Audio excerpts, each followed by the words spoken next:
Hello students, today we continue chapter number 4 of economics for standard 12. Student, the name of the chapter is banking. Okay, banking and monetary policy. तो आज अपन पढ़ने वाले हैं, अपन ने last lecture में reserve Bank of India के बारे में पढ़ा था। रिजर्व बैंक ऑफ इंडिया कब एस्टैब्लिश हुई, कब नेशनलाइज हुई। आज हम रिजर्व बैंक ऑफ इंडिया के फंक्शंस पढ़े। बहुत ही इंपॉर्टेंट आंसर है। रिजर्व बैंक ऑफ इंडिया के कुछ मॉनेटरी फंक्शन है और कुछ नॉन मॉनेटरी फंक्शन है, जो दोनों बहुत इंपॉर्टेंट है। ये आंसर पूरा ही वेरी इंपॉर्टेंट है। Let's start with the monetary function of Reserve Bank of India. तो सबसे पहला जो मॉनेटरी फंक्शन है वो रिजर्व बैंक ऑफ इंडिया का इस currency issue. Reserve Bank of India currency issue करती है, मतलब क्या है street. Reserve Bank of India has a sole right to issue notes of denomination starting from 2 and above. मतलब 2 रुपये के नोट और 2 रुपए के ज्यादा के नोट, 2 रुपए और 2 रुपए के ज्यादा के नोट कौन इशू करता है? RBI. Reserve Bank of India के पास ही हक है 2 रुपए और उससे ज्यादा के नोट इशू करने के। Currency note of one and all currency coins are issued by the Finance Ministry of Government। अब 2 रुपए के नोट और 2 से ज्यादा रुपए के नोट अगर reserve Bank of India issue करती है तो 1 रुपए का नोट और बाकी सारे जो कॉइन्स होते हैं वो कौन इशू करता है? वो इशू करता है government, ministry of government. Government के पास हक है। अब ये इशू तो गवर्नमेंट करते हैं कॉइन्स और 1 रुपए का नोट, लेकिन उसको डिस्ट्रीब्यूशन करने की रिस्पॉन्सिबिलिटी तो रिजर्व बैंक ऑफ इंडिया की ही होती है। क्लियर हुआ? ओके, सो सबसे पहले क्या बोला है, ध्यान रखो। सबसे पहला जो फंक्शन है monetary function Reserve Bank of India का is to issue notes, to issue the currency notes. Currency issue मतलब 2 रुपये का नोट और उससे ज्यादा के जितने भी नोट आप यूज करते हो वो कौन इशू करता है? RBI, reserve Bank of India. और जो 1 रुपये का नोट होता है और जो सारे सिक्के होते हैं, कॉइन्स होते हैं, वो कौन इशू करता है? गवर्नमेंट इशू करती है। लेकिन इसको इश्यू गवर्नमेंट करता है, लेकिन इसको डिस्ट्रीब्यूशन कराने का तो काम रिजर्व बैंक ऑफ इंडिया का ही होता है। भले 1 रुपए का नोट और बाकी coins government of India issue करता है, स्टिल उसको डिस्ट्रीब्यूट करवाने का काम किसका होता है? आरबीआई। तो आपको पूछ सकते हैं कि कॉइन्स कौन इशू करता है? तो गवर्नमेंट। 2 रुपए और उससे ज्यादा के नोट्स कौन इशू करता है? तो रिजर्व बैंक ऑफ इंडिया। पहला फंक्शन क्लियर। दूसरा है बैंकर टू द गवर्नमेंट। मतलब गवर्नमेंट की बैंक कौन है? Reserve Bank of India. Government को कौन लोन और गवर्नमेंट की सारी फैसिलिटी, बैंकिंग ट्रांजैक्शन कौन देखता है? Reserve Bank of India. तो basically Reserve Bank of India जो गवर्नमेंट होता है उसका बैंक है। Let's read the content. The Reserve Bank of India is banker, adviser, the agent of central government और ऑल द स्टेट गवर्नमेंट। जो अपनी पूरी सेंट्रल गवर्नमेंट है और जितने भी स्टेट के गवर्नमेंट्स है, उन सारे स्टेट गवर्नमेंट और सेंट्रल गवर्नमेंट का बैंक भी रिजर्व बैंक ऑफ इंडिया है, उनका एडवाइजर भी रिजर्व बैंक ऑफ इंडिया है और उनका एजेंट भी रिजर्व बैंक ऑफ इंडिया। मतलब Reserve Bank of India central government का और जितने भी स्टेट गवर्नमेंट है उनका बैंकर है, एजेंट है और एडवाइज है। मतलब सारे बैंकिंग मैटर पे आरबीआई से ही गवर्नमेंट एडवाइस लेती है। It manages government bond. Government के बॉन्ड्स भी Reserve Bank of India manage करता है। Government account Reserve Bank of India manage करता है। Currency notes of ₹1 and also provide loan to government. और इवन गवर्नमेंट को लोन भी चाहिए तो कौन देता है? Reserve Bank of India. तो गवर्नमेंट के जो भी बैंकिंग ट्रांजेक्शन है उनका ख्याल रखता है आरबीआई। सो आरबीआई है बैंक ऑफ गवर्नमेंट, गवर्नमेंट का बैंक है। सेंट्रल गवर्नमेंट और जितने भी स्टेट गवर्नमेंट है उन सबका Reserve Bank of India adviser है, एजेंट है, बैंकर है। गवर्नमेंट की बॉन्ड्स मैनेज करना, गवर्नमेंट के अकाउंट मैनेज करना, 1 रुपए के नोट मैनेज करना, इनफैक्ट गवर्नमेंट को लोन देने का काम भी रिजर्व बैंक ऑफ इंडिया करती है। तीसरा फंक्शन है bankers bank and lender of last resort. Bankers bank मतलब बैंकों की भी बैंक, सारी बैंक की bank, and lender of last resort मतलब कोई चारा नहीं बची तो रिजर्व बैंक ऑफ इंडिया पैसा देती है। Lender of last resort. Clear? Let's read. The Reserve Bank of India is a banker and regulator of all the scheduled bank। जितनी भी scheduled बैंक है वो सारी बैंक की बैंकर कौन है? Reserve Bank of India. It manages like CRR, cash reserve ratio. मैंने आपको बता चुकी कैश रिजर्व रेशियो क्या होता है। बैंक को जितना भी डिपॉजिट मिलता है उसमें से कुछ हिस्सा बैंक को रखना पड़ता है और बाकी का हिस्सा ही वो आगे लेंड कर सकते हैं। तो जो हिस्सा रखना पड़ता है उस परसेंटेज को बोलते हैं कैश रिजर्व रेशियो। तो कितना परसेंटेज सीआरआर रहेगा, कैश रिजर्व रेशियो रहेगा, कौन डिसाइड करता है?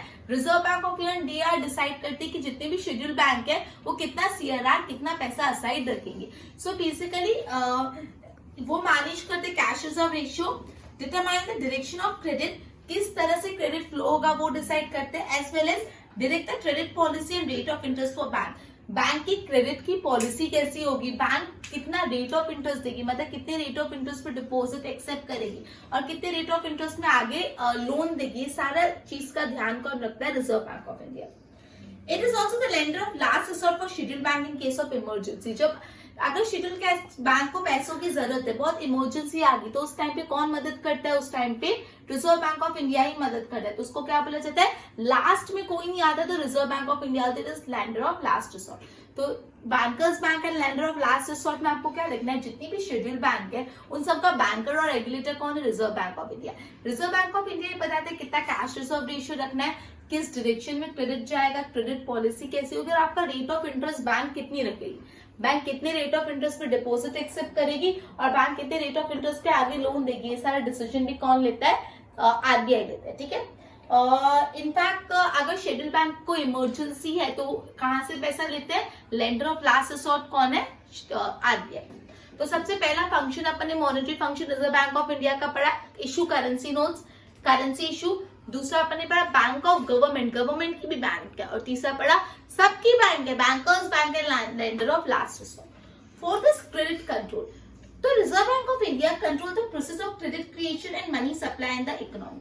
पूरे इकोनॉमी में कैसे क्रेडिट कंट्रोल होगा, मनी पैसा सप्लाई होगा, वो कौन कंट्रोल करता है, रिजर्व बैंक ऑफ इंडिया सबको कंट्रोल करता है with the various monetary tool. कैसे कंट्रोल करता है, वो अलग अलग मॉनेटरी पॉलिसी से करता है। ये मॉनेटरी पॉलिसी क्या है वो अपन आगे पढ़ेंगे, लेकिन अभी आपको इतना याद रखना है कि जो भी क्रेडिट क्रिएशन और मनी का सप्लाई इकोनॉमी में कौन कंट्रोल करता है, Reserve Bank of India. Fourth is credit creation. Fifth is custodian of foreign exchange reserve. जो फॉरेन एक्सचेंज का पैसा आता है, फॉरेन से जो पैसा आता है, फॉरेन एक्सचेंज रिजर्व, उसकी कस्टडी किसके पास है, उसका कस्टोडियन कौन है, Reserve Bank of India. Let's read. RBI has a responsibility of maintaining the value of rupee. Reserve Bank of India के पास रिस्पॉन्सिबिलिटी है उसको पैसे की वैल्यू, रुपी जो होता है इंडियन रुपी, उसकी वैल्यू मेंटेन करनी। Visibles other currency under the fixed exchange rate reserve and a free exchange rate system where exchange rate is determined by the market. Reserve Bank of India maintains the value of Indian currency by buying and selling foreign exchange in open market and when required. मतलब जब basically foreign exchange जो रुपी की value है वो maintain करने के लिए reserve Bank of India foreign exchange खरीदती और बेचती रहती है। सो जो भी बेसिकली फॉरेन एक्सचेंज रिजर्व का कस्टोडियन भी रिजर्व बैंक ऑफ इंडिया है। RBI is also the custodian of India's reserve for foreign currency. India के पास जो फॉरेन की करेंसी है, फॉरेन के पैसे, उनका भी देखभाल कौन करता है, Reserve Bank of India. It also administer foreign exchange reserve bye checking inflow and outflow. Okay, तो 5 मॉनेटरी फंक्शन है रिजर्व बैंक ऑफ इंडिया के। सबसे पहला फंक्शन है करेंसी इशू, जिसमें आपको लिखना है कि जो भी 2 रुपए के नोट है और 2 से ज्यादा रुपए के नोट है वो reserve Bank of India issue करती है। 1 रुपए का नोट और जो कॉइन्स है वो गवर्नमेंट ऑफ इंडिया इशू करती है, लेकिन उसको भी डिस्ट्रीब्यूट तो रिजर्व बैंक ऑफ इंडिया ही करती है। दूसरा है बैंक ऑफ द गवर्नमेंट। तो बेसिकली गवर्नमेंट जो है, भले वो स्टेट गवर्नमेंट हो, सारी स्टेट गवर्नमेंट हो या सेंट्रल गवर्नमेंट हो, उन सबका बैंक, उनका एडवाइजर, उनका एजेंट कौन है, रिजर्व बैंक ऑफ इंडिया। वो रिजर्व बैंक ऑफ इंडिया सारे गवर्नमेंट बॉन्ड मैनेज करता है, गवर्नमेंट अकाउंट मैनेज करता है, गवर्नमेंट को लोन देने का भी काम करता है। सो गवर्नमेंट की बैंक कौन है, रिजर्व बैंक ऑफ इंडिया। तीसरा है bankers bank and lender of last resort. मतलब जितनी भी शेड्यूल बैंक है उनकी भी बैंकर कौन है, Reserve Bank of India. Reserve Bank of India decide करता है कितना कैश रिजर्व रेशियो रखना है, किस डायरेक्शन में क्रेडिट जाएगा, क्रेडिट क्रिएशन कैसे होगा, ओके। उसके बाद इंटरेस्ट रेट कितना होगा, ये सब डिसाइड करता है Reserve Bank of India. Even bank ये डिसाइड करता है, is lender of last resort. Schedule bank को इमरजेंसी के टाइम पैसे चाहिए तो लास्ट रिसोर्ट क्या, कौन सी बैंक है, रिजर्व बैंक ऑफ इंडिया। फिर credit creation, reserve Bank of India economy में पैसों का सप्लाई मेंटेन रखता है और क्रेडिट क्रिएट करता है। कैसे करता है, बाय वेरियस मॉनेटरी टूल्स। अभी मॉनेटरी टूल्स क्या है, उनसे कैसे क्रेडिट कंट्रोल होता है वो अपन बाद में पढ़ेंगे। उसके बाद है custodian of foreign exchange reserve. उसमें लिखा है कि रिजर्व बैंक ऑफ इंडिया की रिस्पॉन्सिबिलिटी की वो basically value of rupee maintain रखे। मतलब बेसिकली इनफ्लो और आउटफ्लो करके, मतलब फॉरेन एक्सचेंज खरीद के और बेच के reserve Bank of India value of money maintain रखती है। क्लियर। और ओके, सो ये अपने 5 फंक्शन है। पहला कौन सा था, करेंसी इशू। दूसरा bank of government, banker to the government, फिर bankers bank and lender of last resort, फिर credit control and fourth is custodian of foreign exchange reserve. अब अपन पढ़ने वाले non monetary function Reserve Bank of India के। अभी हमने क्या पढ़े, monetary function of Reserve Bank of India. अब अपन पढ़ने वाले रिजर्व बैंक ऑफ इंडिया के नॉन मॉनेटरी फंक्शन कौन से। तो नॉन मॉनेटरी फंक्शन सिर्फ दो है। फर्स्ट वन है, सॉरी तीन है। First is regulatory and supervisory function, मतलब रिजर्व बैंक ऑफ इंडिया का रेगुलेशन करना, सुपरविजन करने का काम। कैसे? Reserve Bank of India supervise the functioning of entire financial and money market. जितना भी पूरा मनी मार्केट है, फाइनेंशियल मार्केट है, वो कैसे वर्क कर रहा है, वो कौन रेगुलेट करता है? Reserve Bank of India. Which include branch expansion, कैसे होगा, कोई भी बैंक की ब्रांच कितनी कब कैसे खुलेगी वो डिसाइड करता है। Method of working of schedule bank, schedule bank का काम करने का तरीका कैसा होगा वो डिसाइड होगा। Working of non banking financial company, NBFC जिसको बोलते हैं, non banking financial company, NBFC कैसे काम करेगी वो भी Reserve Bank of India decide करता है।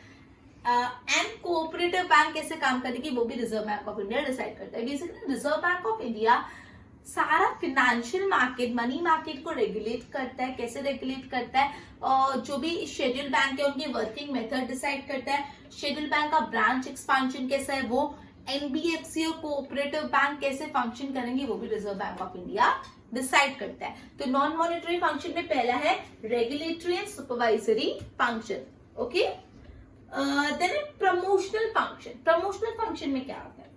Even today there are many people in India who do not hold a bank account. आज भी इंडिया में काफी ऐसे लोग हैं जिनके पास बैंक अकाउंट ही नहीं है, वो बिना बैंक अकाउंट के।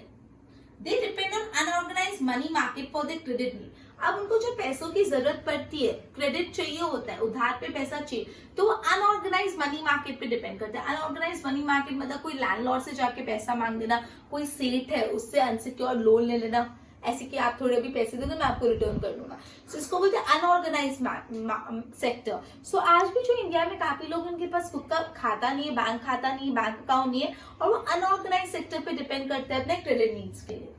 Make business related payment in cash, जो भी बिजनेस का उनको पेमेंट करना पड़ता है वो कैश में करते रहते हैं, कभी वो चेक इश्यू नहीं करते। Owing to which it is difficult to know the exact value of transaction taking place in country.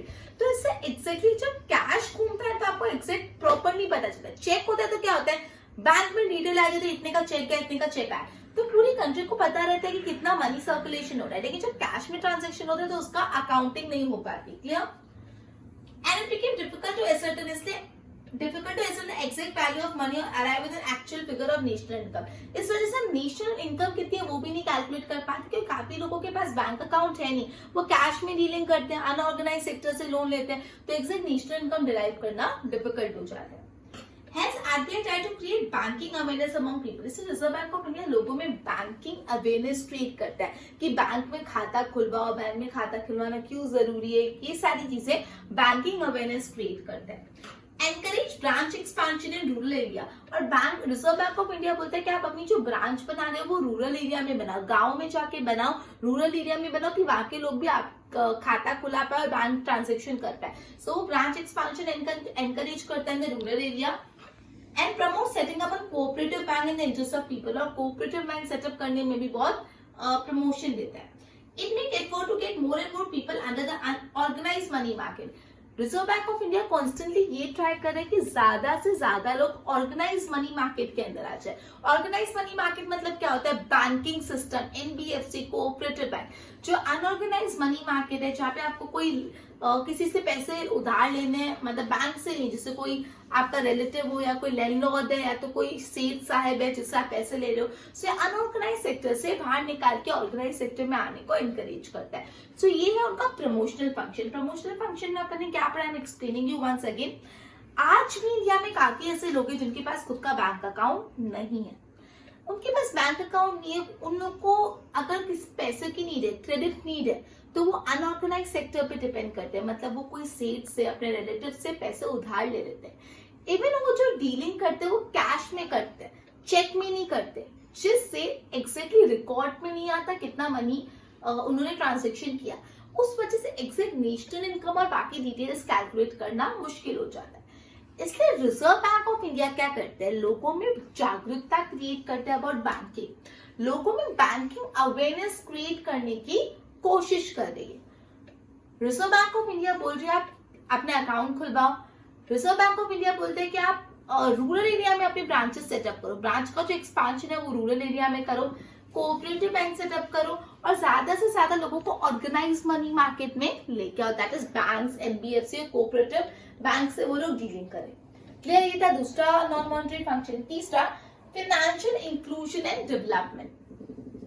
India is a country with a huge degree of economic diversity and rural and urban divide, and hence whenever major economic reform and changes come about, and it is necessary that people and economic unit of all segments receive benefit of such.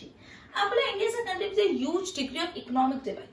India बहुत economic divide है, अमीर गरीब का भेदभाव बहुत है, some people have very some are low, some are middle class, तो ये जो डिवीजन इंडिया में बहुत ज्यादा है। रूरल अर्बन डिवाइड, गांव और शहर में जो डिवाइड होता है कि हम गांव एंड शहर वाला डिवाइड, वो बहुत ज्यादा है।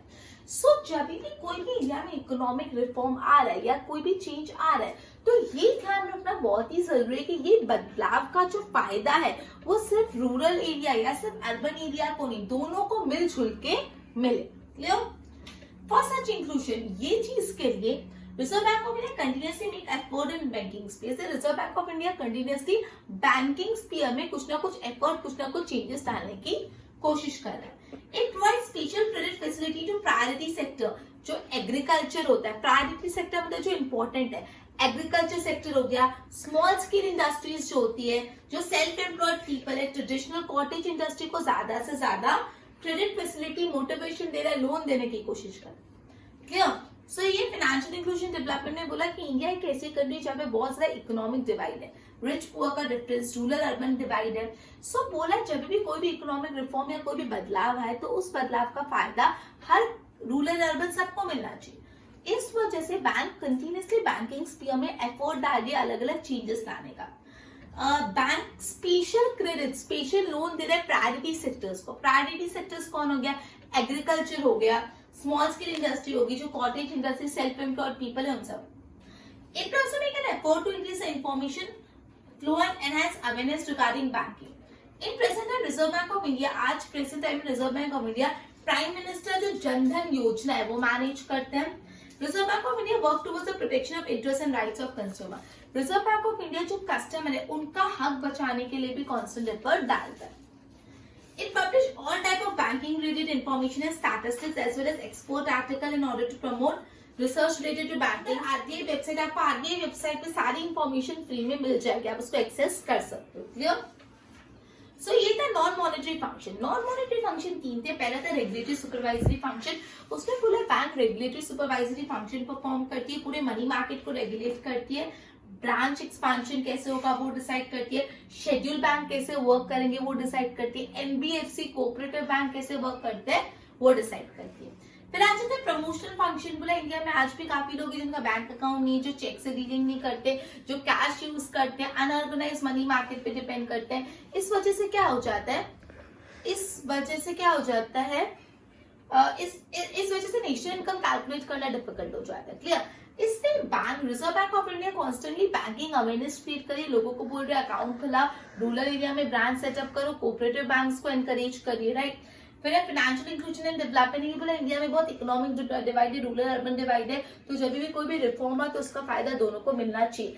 इस वजह से बैंक अलग अलग एफर्ट डाल रही बैंकिंग स्पीयर्स में, जैसे बैंक प्रायोरिटी सेक्टर्स को स्पेशल लोन दे रही, जैसे एग्रीकल्चर, स्मॉल स्केल इंडस्ट्री, जो प्राइम मिनिस्टर जनधन योजना है वो भी मैनेज करती है। तो ये था अपना फंक्शंस ऑफ बैंक में कुछ मॉनेटरी फंक्शन और कुछ non monetary function. 5 monetary function है, 3 नॉन मॉनेटरी फंक्शन है, तो बहुत ही ज्यादा इजी है। 2-3 बैचेस से वीडियो भी सुनोगे ना, so it would be very much easy for you to understand. Problem है आप लोग वीडियो प्रॉपरली नहीं सुनते, listen to the video carefully. मैं वही वर्ड्स यूज करती हूँ जो टेक्स्ट बुक में, प्रॉपरली सुन के नोटिंग करके नोट्स बना, लर्न होगा। और ये last topic monetary policy start कर लेते थोड़ा सा। In economic theory, monetary policy is a policy which regulate the demand of money and supply of money. So, monetary policy एक ऐसी पॉलिसी है जो पैसों का डिमांड और पैसे के सप्लाई को कंट्रोल करता है। It is essential to regulate this as this imbalance between demand and money can result in inflation or deflation. बोला अगर हमने demand of money and supply of money को प्रॉपरली मैनेज नहीं किया तो क्या हो जाएगा, एक इनबैलेंस क्रिएट हो जाएगा, जिससे इन्फ्लेशन और डिफ्लेशन होगा। तो बहुत तकलीफ होगा अगर आप अपने डिमांड ऑफ मनी और सप्लाई ऑफ मनी को मैनेज नहीं कर रहे, राइट।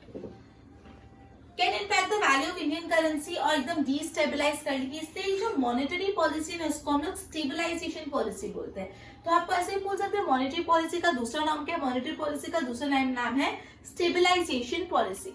और मॉनेटरी पॉलिसी को स्टेबलाइजेशन पॉलिसी क्यों बोला जाता है? क्योंकि मॉनेटरी पॉलिसी मनी का डिमांड और मनी का सप्लाई कंट्रोल करती है। अगर ये मनी का डिमांड और सप्लाई में बैलेंस मेंटेन करती है, तो डिमांड और सप्लाई में बैलेंस नहीं मेंटेन होगा, इनबैलेंस हुआ तो इन्फ्लेशन डिप्लेशन होगा, मनी की जो वैल्यू है वो इफेक्ट होगी और पूरी इकोनॉमी डिस्टेबलाइज हो जाएगी।